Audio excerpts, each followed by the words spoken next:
اگر پورے ملک میں مجلس اتحاد المسلمین پہنچی ہے تو آپ کی وجہ سے پہنچی ہے.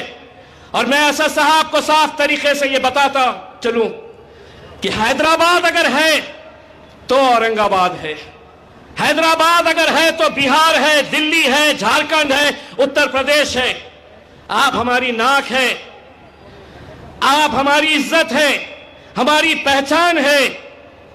جس پارٹی کے بارے میں میرے بھائیوں کہا جاتا تھا کہ ایک حیدرآباد کی پارٹی ہے، ایک ان کا ایم پی چن کر آتا ہے، اور طنز کرتے تھے، مذاق اڑاتے تھے اور یہ کہتے تھے کہ یہ ایک ایم پی ہے اور ایک ہی رہے گا ہمیشہ. لیکن الحمدللہ یہ آپ کی دعاؤں کا نتیجہ ہے. اب اس پارلیمنٹ کے اندر بیرسٹر اسد الدین اویسی صاحب اکیلے نہیں بیٹھتے، ان کا بھائی بھی جا کر وہاں پر بیٹھتا ہے. اور کس نے بھجایا؟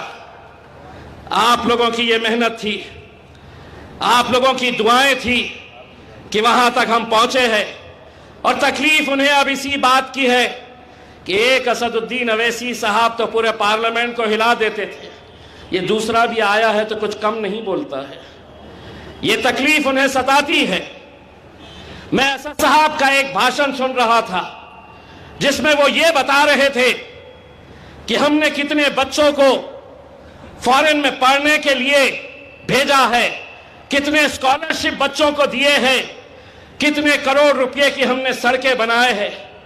اسد صاحب آپ کو کسی کو حساب دینے کی ضرورت نہیں ہے، کیونکہ اس سے بڑا کام اگر آپ نے کچھ کیا ہے تو آپ نے مسلمان نوجوان لیڈر کیسا بن سکتا ہے، بول کیسا سکتا ہے، لڑ کیسا سکتا ہے، یہ سکھایا ہے آپ نے. اور میں سمجھتا ہوں یہ سب سے بڑا کام ہے، سب سے بڑا کام.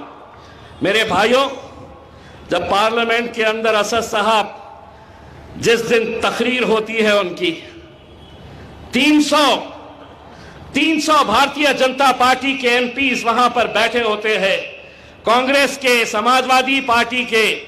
جب انہیں یہ پتا چلتا ہے کہ آج اسد الدین اویسی صاحب پارلیمنٹ کے اندر بولنے والے ہیں تو وہ میرے پاس آتے ہیں اور پوچھتے کتنے بجے بولیں گے وہ. میں بولتا کیوں؟ تو بولے ہمیں سننا ہے. یعنی کہ جو تمہارا کٹر مخالفین ہے، جو تمہارا سیاسی دشمن ہے، وہ بھی اسد الدین اویسی صاحب کو سننا چاہتا ہے. مجھ سے پوچھتے ہیں آج کائے کے اوپر بولنے والے ہیں؟ میں کہتا ہوں آؤ بیٹھو تو صحیح، تمہاری بجانے والے ہیں. اتنی سازشیں، اتنی کوششیں ہونے کے باوجود بھی یہاں کا جو ماحول ہے، میں جس ہوٹل کے اندر رکا ہوں وہاں پر کانگریس کے کچھ مہاراشٹر کے ایم ایل ایز بھی آئے ہوئے ہیں. ناشتے کے اوپر ان سے ملاقات ہوئی، میں نے پوچھا کیسے یہاں کیسے؟ تو بولے ہم اپنی پارٹی کے لیے آئے ہیں پرچار کرنے کے لیے. میں نے کہا کہ اب آ ہی گئے ہیں تو 4 مینار ٹہل کے آ جاؤ، تھوڑی بریانی کھا لو، سلیمانی چائے پی لو اور چلتے بنو. اس لیے چلتے بنو کہ یہ جو گڑھ ہے یہ مجلس کا گڑھ ہے.